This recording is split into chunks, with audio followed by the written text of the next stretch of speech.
رمضان شریف کی پہلی نشست میں ایک تو ہمیں اپنی عبادت کو، اپنے نوافل کو، اپنی نماز کو مضبوط کرنا ہے. کوشش کریں قضا نمازوں پر بھی توجہ دی جائے.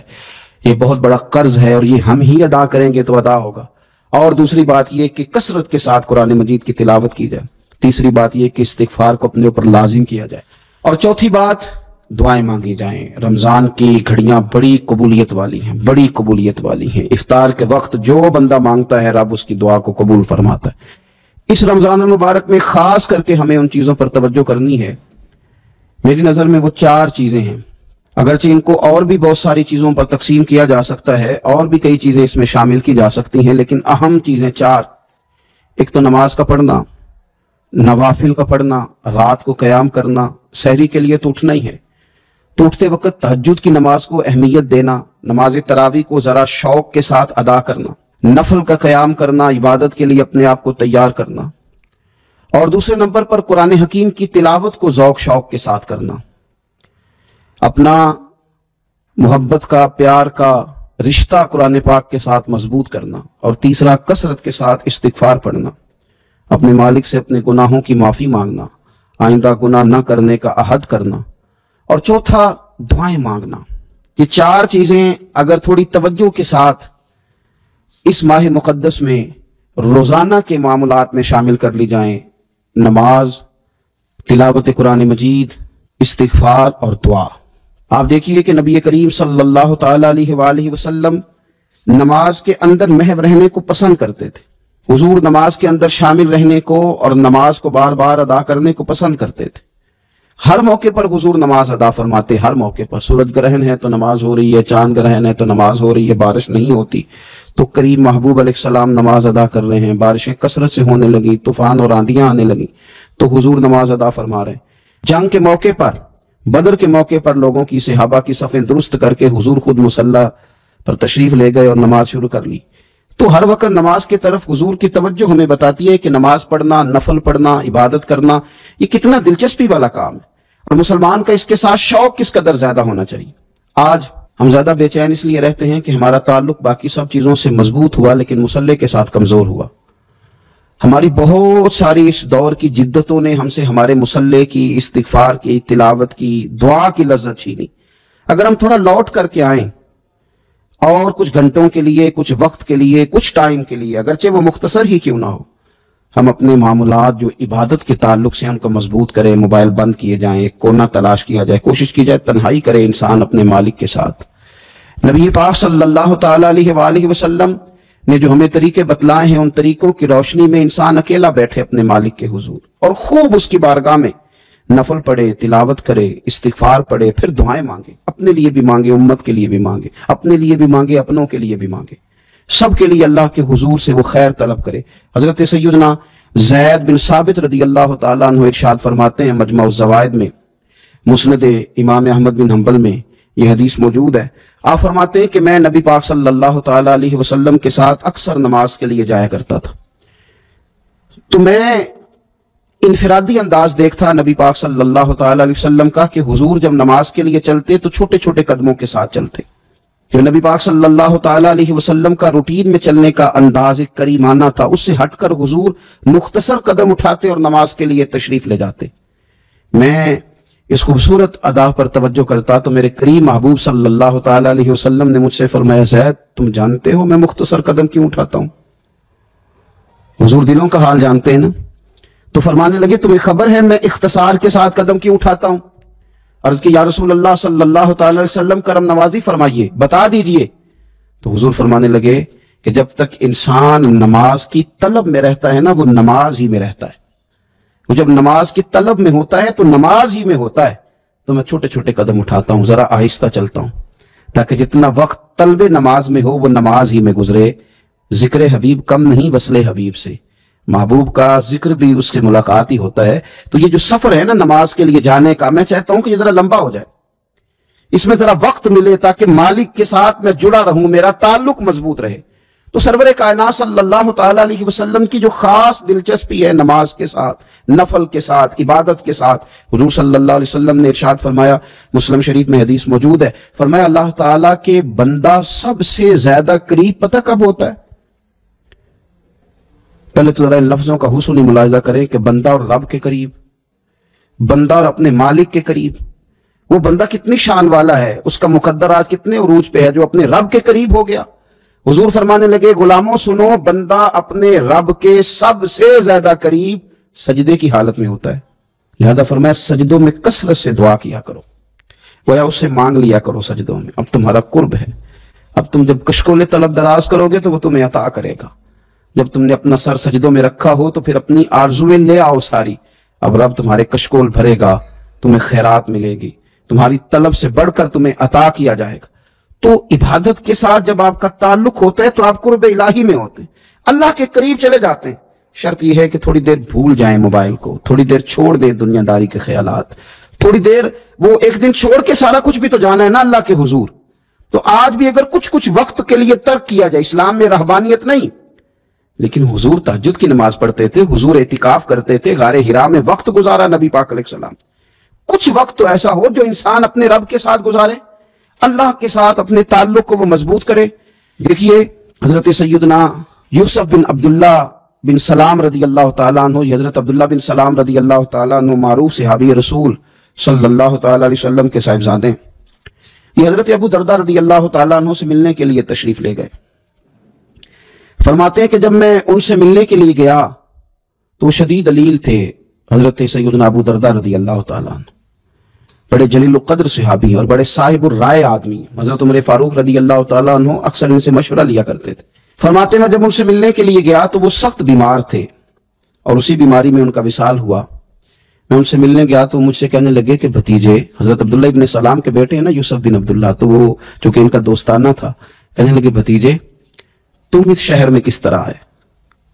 تو جناب یوسف بن عبداللہ کہتے ہیں میں نے عرض کی کہ آپ کا میرے والد کے ساتھ جو تعلق تھا، جو دوستانہ تھا، اس تعلق نے مجھے مجبور کیا کہ میں آپ کی تیمارداری کروں۔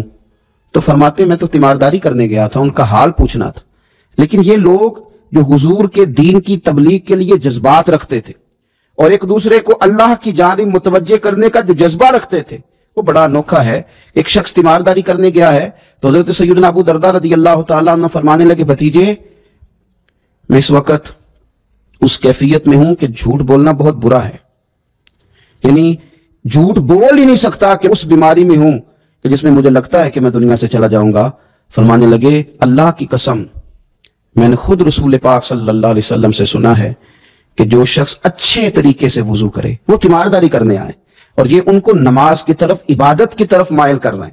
فرماتے میں نے خود حضور صلی اللہ علیہ وسلم سے سنا ہے کہ جو شخص اچھے طریقے سے وضو کرے، پھر 2 رکعتیں نماز پڑھ لے یا 4 رکعتیں نماز پڑھ لے، اخلاص کے ساتھ پڑھے، اچھا وضو کرے، 2 رکعتیں پڑھ لے یا 4 پڑھ لے، یعنی 2 نفل ادا کرے یا 4 کر لے، اور پھر وہ خلوص کے ساتھ اپنے رب سے مغفرت طلب کرے تو اللہ اس بندے کی بخشش فرما دے گا۔ یہ میں نے سنا ہے حضور سے، یہ میں نے خود سنا ہے۔ مرض وصال میں سیدنا ابو درداء رضی اللہ تعالیٰ عنہ اس کو بیان کرتے ہیں۔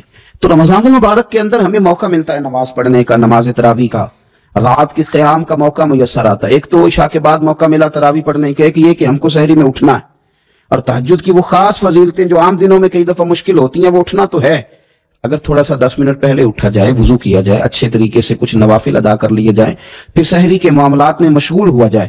نبی پاک صلی اللہ تعالیٰ علیہ وآلہ وسلم ارشاد فرماتے ہیں، یہ ترمذی شریف کی حدیث ہے، حضور علیہ السلام نے ارشاد فرمایا کہ رات کا قیام اپنے اوپر لازم کر لو۔ اگرچہ یہ لازم کرنا یہ استحبابی حکم ہے، حضور صلی اللہ تعالیٰ علیہ وسلم نے اسے فرض قرار نہیں دیا، لیکن حضور شوق دلاتے ہیں۔ فرمایا رات کا قیام، رات کا قیام، ساون کی کالی راتوں میں جب بوندا باندی ہوتی ہے، وہ راتوں کو اٹھ اٹھ روتے ہیں جب خلقت ساری سوتی ہے۔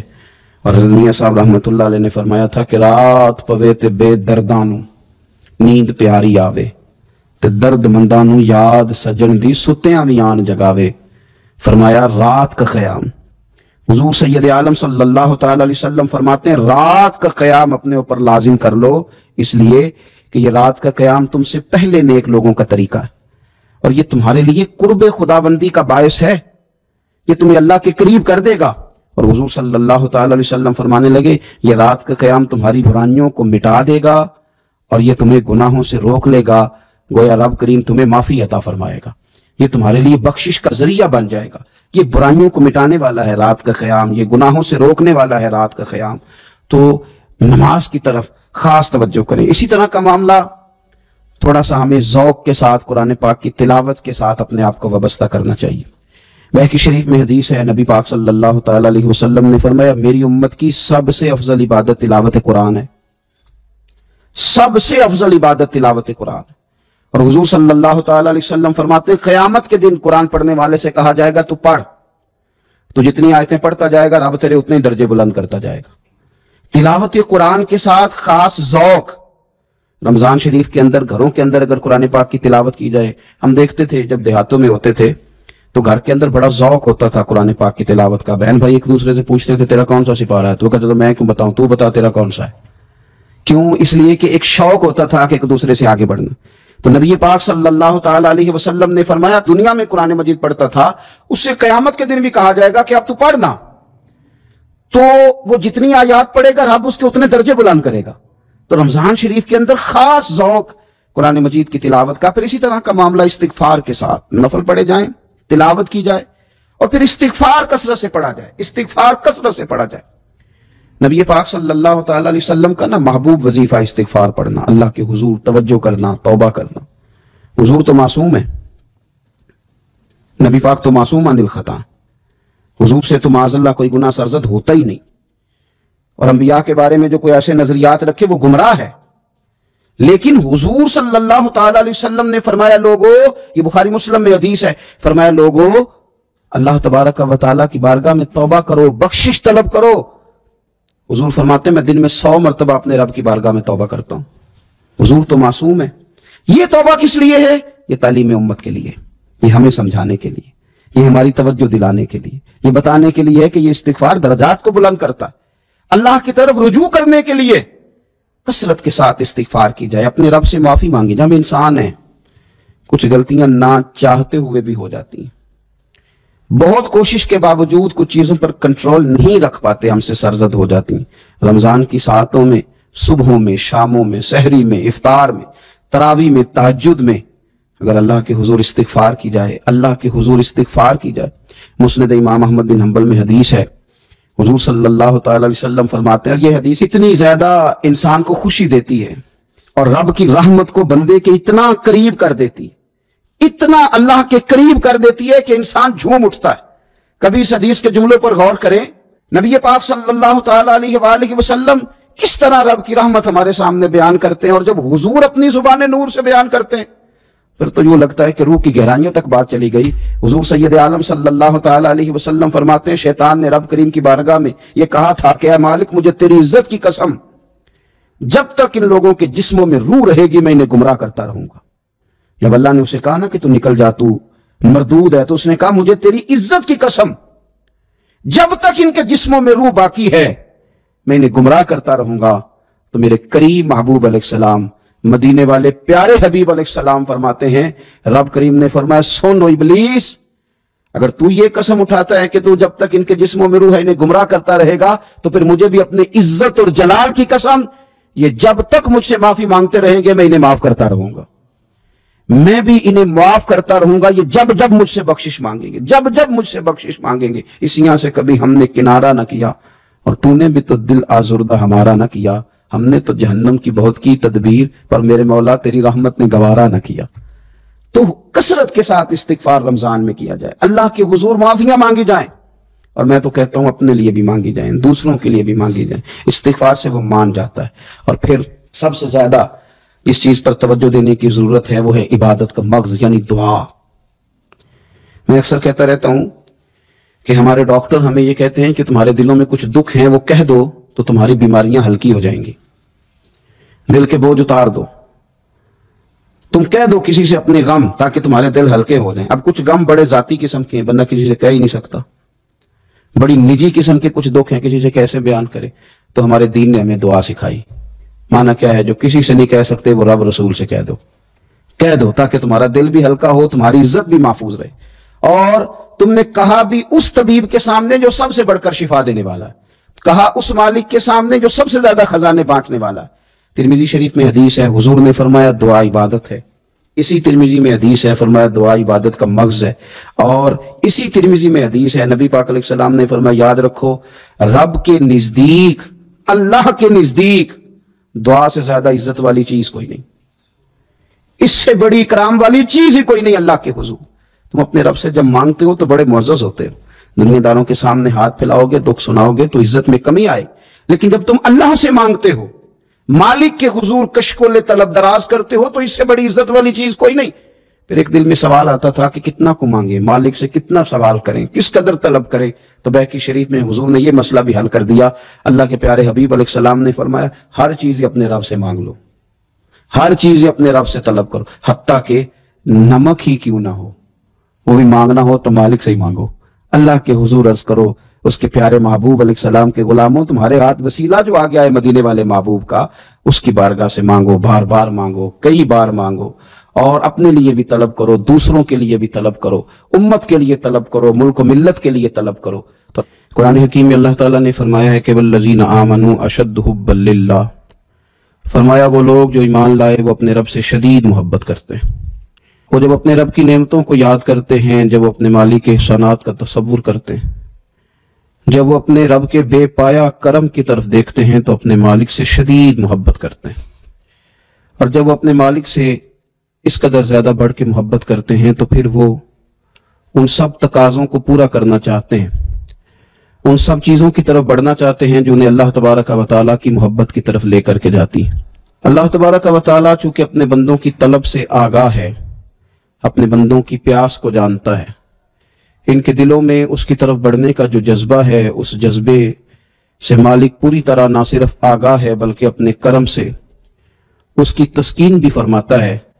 تو اللہ تبارک و تعالیٰ نے وہ سارے راستے ہمیں عطا فرمائے جو رب کریم کی محبت کی طرف ہمیں لے جاتے ہیں اور اس کی محبت کی لذت ہمارے دلوں کے اندر پیدا کرتے ہیں۔ جب اہل ایمان اللہ سے بڑھ چڑھ کے محبت کریں اور اپنے مالک کی طرف وہ سب سے زیادہ اپنے قدموں کو، اپنے دلوں کو، اپنی توجہ کو بڑھائیں، تو انہیں کچھ کام ایسے ہیں جو زیادہ کرنے چاہیے۔ ان کاموں میں سے ایک بڑا کام یہ ہے کہ وہ اپنے رب کی عبادت کریں۔ عبادت تو رب کے ہر حکم کو تسلیم کر لینے کا نام ہے، لیکن ہمارے ہاں عبادت کا تصور اکثر نماز کے لیے لیا جاتا ہے۔ قرآن حکیم میں اللہ تعالیٰ نے ارشاد فرمایا یا ایھا الناس اعبدوا ربکم الذی خلقکم والذین من قبلکم لعلکم تتقون، فرمایا لوگوں اپنے رب کی عبادت کرو جس نے تمہیں پیدا کیا اور تم سے پہلے لوگوں کو پیدا کیا، اور اس امید پر اپنے رب کی عبادت کرو کہ لعلکم تتقون، تاکہ تم پرہیزگار بن جاؤ۔ اپنے مالک کے حضور اپنی پیشانی کو جھکا دینا عبادت انتہائی درجے کی عاجزی کو کہتے ہیں۔ اپنی پیشانی کو، اپنے ناک کو، اپنے پورے وجود کو اپنے مالک کے حضور انتہائی عاجزی کے ساتھ جھکا دینا، اور ساری بلندیاں اور ساری رفعتیں اور ساری عظمتیں رب ہی کی تسلیم کرنا، اس کا نام عبادت ہے۔